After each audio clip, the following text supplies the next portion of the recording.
Şəhid düşən canlara salam olsun, igidlərə, mərdlərə salam olsun. Vətən deyib nər kimi gedənlərə, qaziyə, şəhidlərə salam olsun.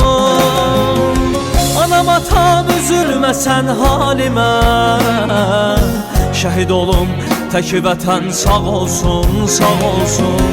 Anam atam üzülməsən halimə, şəhid olum tək vətən sağ olsun, sağ olsun. Uca olsun vətənimin bayrağı, uca olsun.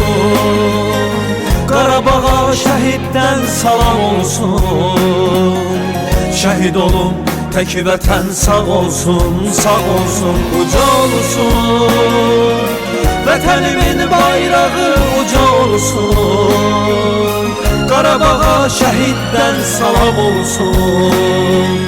Şəhid olum tək vətən sağ olsun, sağ olsun. Azərbaycan var olsun, Tanrı bizə yar olsun.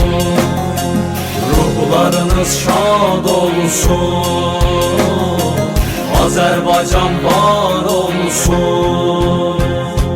Canlarımız fədadır, vətən bizə anadır.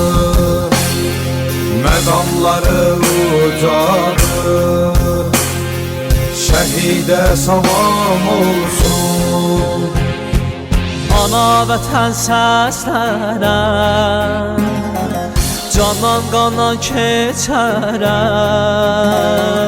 Torpağım azad olsun, düşmənimiz xar olsun.